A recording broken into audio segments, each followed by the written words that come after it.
Alright, what you see here is a new fan I picked up off of Facebook Marketplace here in the Dominican Republic.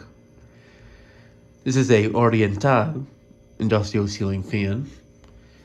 And you might be wondering right off the bat, why is there this thing here that looks like it's off of a pedestal fan? Well, surprisingly, it's actually the control for this fan. Oriental, that is a company that existed here in the Dominican Republic. And the reason that I discovered this is actually the control is the sticker on it actually says 56-inch ceiling fan. You can see 100 vents. Unfortunately, there's the hole there, so it does cut off the model number. But made in Taiwan, ROC. So yeah, this is the natural control for the fan. I thought it was just like a custom thing, but no, it's the real deal. It's the first time I've seen a push button control for an industrial fan. But Oriental was basically like another cheaper brand that they had down here at the time, like in the 80s and 90s, I think. I don't know when they went out of business down here, but I know they're not around no more. But I've filmed a few things on the channel in the past that are from this company. As a kid, there was a clothing place in the Conde area, the Colonial area, that had 4 of them in a clothing store.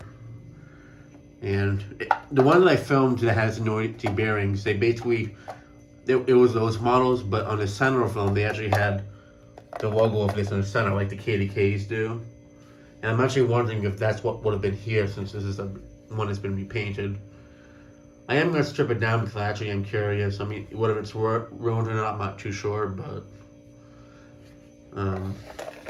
yeah. I got this with the Sanyo, and even though it's not, I wasn't sure if this was an Oriental or not. I do remember seeing these as a kid, so I was interested. Where I remember seeing this exact one as a kid, though I didn't know what it was at the time until now, is it was at that butcher shop, the one that I filmed at many years ago, with that wobbly KDK, and then they moved it up front. They used to have that 70s era KDK to E 56ZK or something like that. It is whatever it is, or the E12ZK, I think it is. They had that in the front left corner, and then they had this in the back right corner too. He replaced them because they were both getting issues often.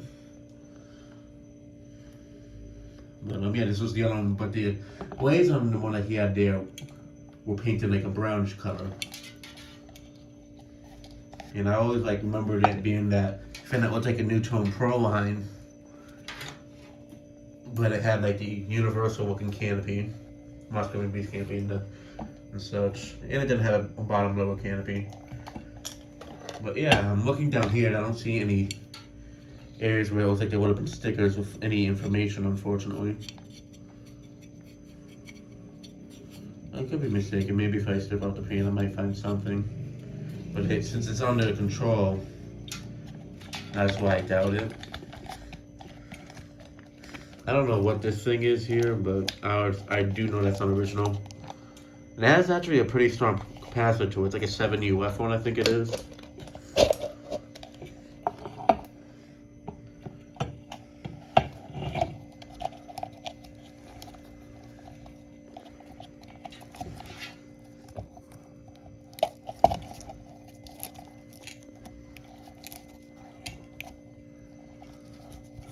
Yeah, this is back in the time period from when I was a kid that I would actually see more stuff instead of just KDKs all over the place. Well, you still would see KDKs all over the place, but you would at least every now and then still see something that wasn't a KDK, industrial-wise.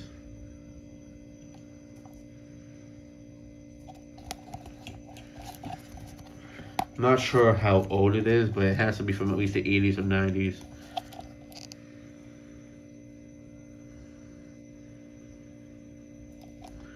Fortunately, there's really no way for me to decode it, in terms of the age, but I mean, the push button thing kind of gives it away. That I feel like it's probably from the 80s era, maybe Maybe older, who knows? It could be even, I don't think it's from the 70s, but I could be mistaken. It's really hard to tell for these things from this time period. It could be the metal, and it does feel about the same as like the ones from the Universals and like the Moscovian Breezes. It's probably from the same OEM because the ROC Taiwan thing in the back is similar for this one. I mean, the Oriental, from what I know, like they basically kind of like just slapped their name on the company parts and stuff. But this is what my aunt originally thought that Universal in her pharmacy was, but it wasn't. It was Universal. But this is like another brand that was pretty popular back in the day that I used to see a lot as a kid. They were already defunct by then, but I remember seeing them a lot as a kid. Now they're pretty scarce now.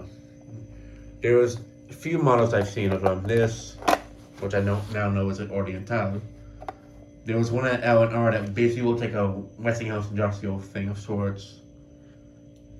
And the reason why I knew it was one of these is because that's what I had on the sticker on the bottom with this logo. The one I filmed at the Conde, one of the noisy bearings, and then this one felt that the motor bottom area was painted black with the white kit attached to it, and then this wonderful blaze that I filmed. Those are the only three that I know of that design right now. But I used to see a few more as a kid, like the 4 of them at that clothing store, but then they removed them and should give them away to somebody that was pretty poor. I do have pictures of them. They're on an SD card that my dad borrowed and misplaced somewhere in his wild house. That memory card has to be there to this day somewhere, and I still plan to try to find it before he ever does sell it at some point. Which I don't know when that'll be, but I am planning to like take a whole day just to really look through that room, because it has to be in there somewhere. And it's a computer room of sorts. Because there's so much photos on here of like my uncle, my grandfather, and family members, and just fans and true that I've taken pictures of on that memory card, and that's the only one that I have the pictures of them on. And many of them are ones I don't see anymore, so yeah. But yeah, back to this fan. The bearings are a little bit stiff, but it's something that some oil can fix. I mean, it doesn't really seem noisy, it just seems stiff, if anything. But it's to the point that I can loosen up some oil without a question. But yeah, it's definitely an interesting fan. I'm glad that I got it. I was originally thinking about not getting it, but I'm like, you know what? I haven't seen something like this surface in a while here, and it does basically look like your typical Dayton looking fan, but I mean, it's not, and it also has vents on the top, so I mean, yeah, I figured why not. I mean, it wasn't too expensive, and plus it's in pretty good shape cosmetically, so yeah, and the fact that it comes with this really odd control, I feel like makes it even more worth it. I mean, I can't think of the last time I ever saw an industrial fan that used a push button control method like this. That's definitely out of the ordinary. So, and I don't recall ever seeing Oriental with actual controls. They might have, but I can't think of them. But yeah, the ones at the clothing store, they may have had actual controls. I just don't remember because it's been so long. But they could have been on push button controls too. Who knows? But yeah, that'll be it for this video. Thanks for watching. Hope you enjoyed, and stay tuned for more videos to come.